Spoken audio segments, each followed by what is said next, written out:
Welcome to another video.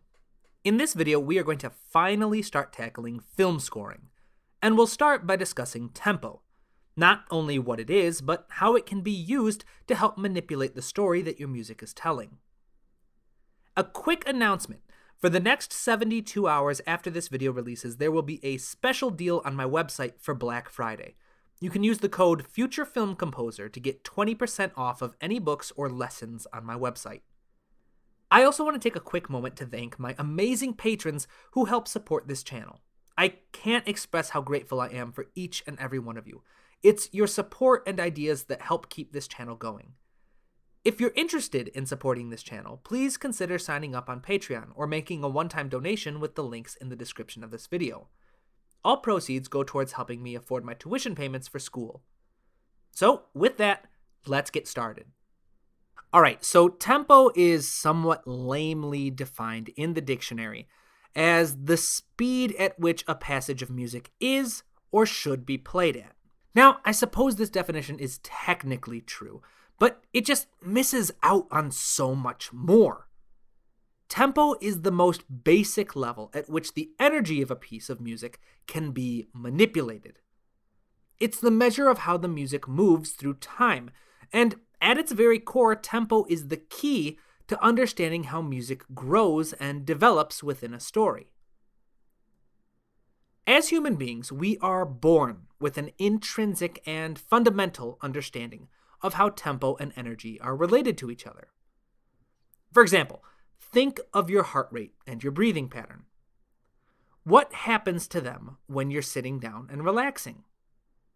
Hopefully, they remain nice, slow, and steady. However, what happens when you try to sprint for any period of time, or lift something that's super heavy off of the ground? They both increase, and I might add, typically at a rate that is directly related to how much energy or effort you put into the movement.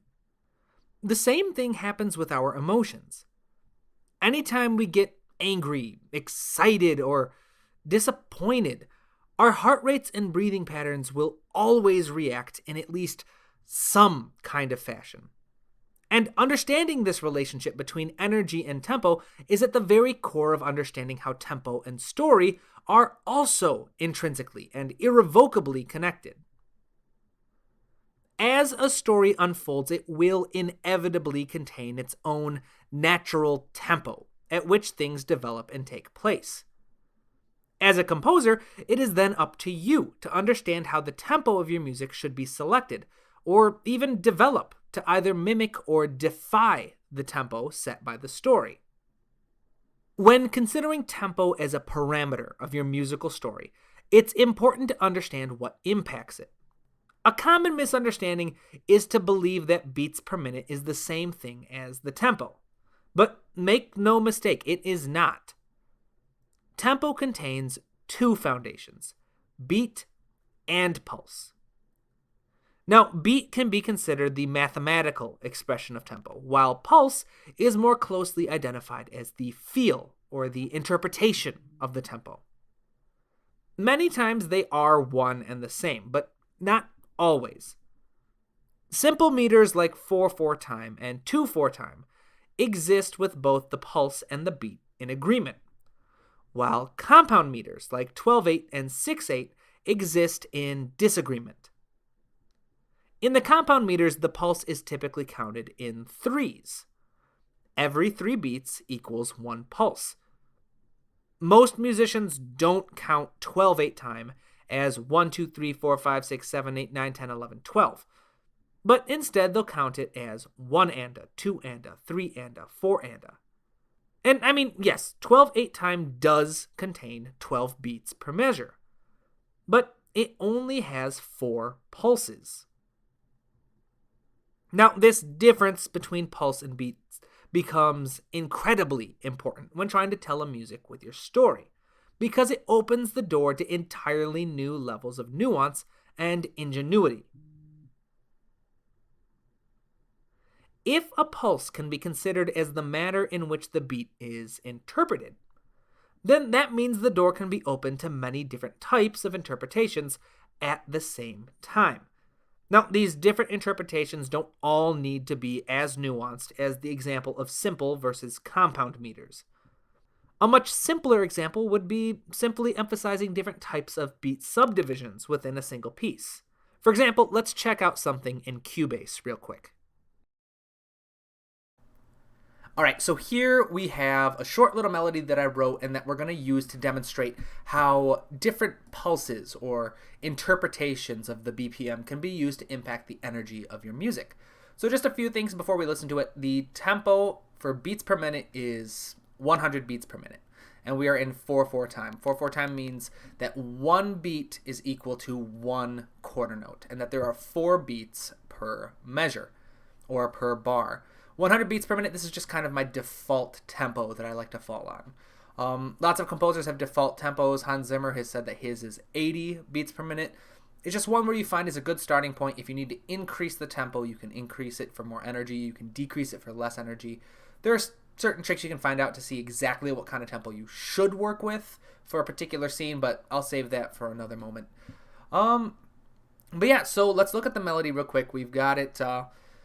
So 100 beats per minute is our BPM. Our pulse or interpretation of the BPM is mostly quarter notes or longer. All right, we've got a couple eighth notes here, but we got 1, 2, 3, 4, 5, 6, 7, 8 quarter notes here, and then a lot of notes that are longer. So it's a pretty moderate interpretation. Let's give a listen to this real quick.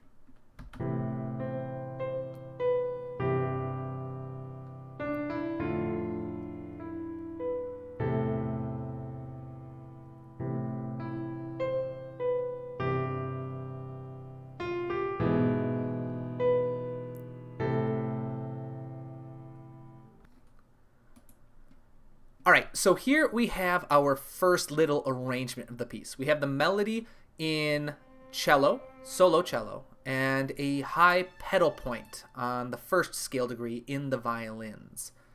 Now, this is our first example of contrasting pulses.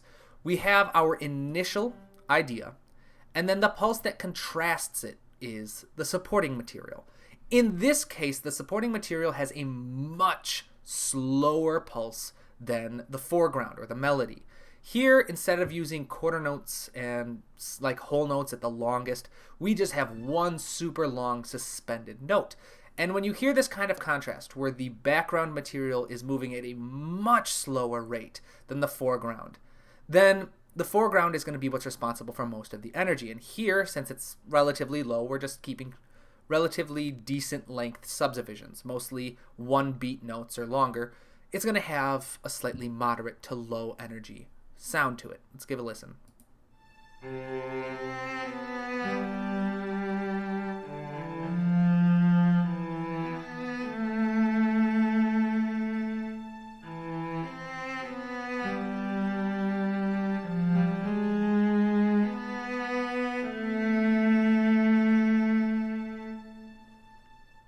And there we go.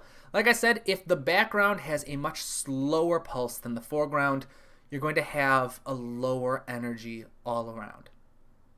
All right, so here's our next arrangement. All right, to keep things simple, the melody is staying in the solo cello. We've still got only strings. I wanted to make sure that I stuck to just the string section, just so it's a bit easier to hear the differences if we're sticking to the same kinds of arrangements. Now here we have the violins are yellow, violas are orange, we've got our solo cello here, then we've got the rest of the cello section here in red, and then basses in purple.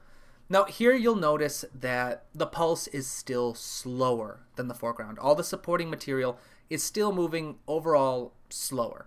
Basically, even though some of these notes are being held long, the idea here is that the pulse is going whole note to whole note. We're going from chord to chord, and that's contrasting with our foreground material, which again is still the initial melody, mostly quarter notes and slightly longer. Now here we're seeing the same kind of pattern. Our background material has a slower pulse than our foreground material, and that's going to result in lower energy. But compared to the one we just heard, the background's moving faster. Our pulse in the background has shifted from one long sustained note to multiple sustained chords. And that, coupled with the fact that we've got more instruments performing now, is going to result in a slightly higher level of energy because the contrast between the two, the foreground and the background, is now made smaller. And we're starting to move towards faster interpretations of the beat. So let's give this a quick listen.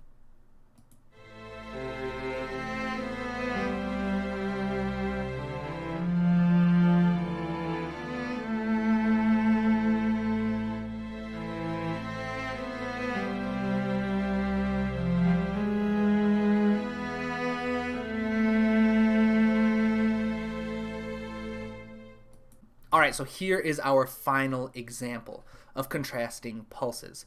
We have our initial melodic idea, we have our sustained chords, but now we've added a third level, and this is in the violas and the cello. They are playing the exact same thing they were playing in the previous example, the same chord tones. I'm not going crazy with any ostinati because I want to just focus on presenting the ideas as an example of pulse. But here we have the violas, and instead of playing long sustained notes, we've switched them to eighth notes, just repeating spiccato eighth notes. And in the cello, we went even quicker with 16th notes. Now, the beats per minute is still the same. It's 100 beats per minute, but the pulse for these two parts is now much shorter. All right, significantly shorter than the main material. Our melody, once again, is just mostly quarter notes and slightly longer. Now we have eighth notes, which is half the length of a quarter note, and 16th notes, which is 1/4 the length of a quarter note. So these are significantly faster pulses.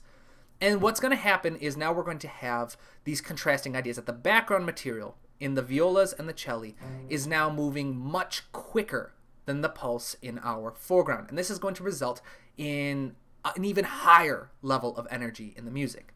Let's give it a listen.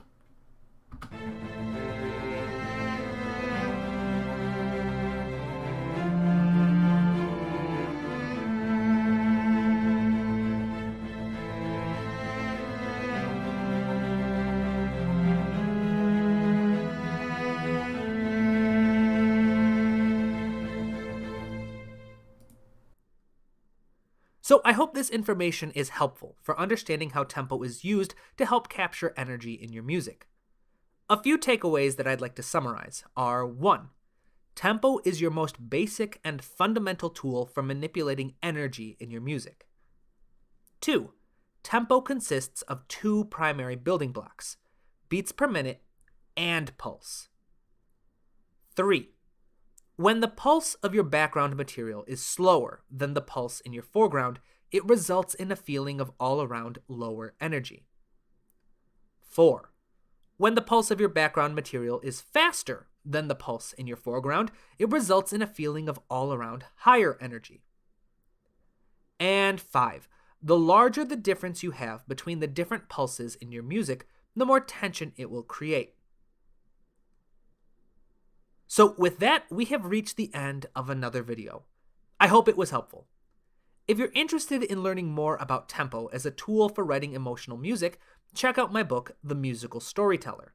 To find real-world examples of how tempo has been used in successful scores, as well as questions that you can ask yourself to figure out the best tempo to use in just about any project. I want to take another quick moment to thank my amazing patrons. You guys are incredible, and I appreciate each of you. I also want to thank each of you who are watching these videos and showing your support for the channel in other ways.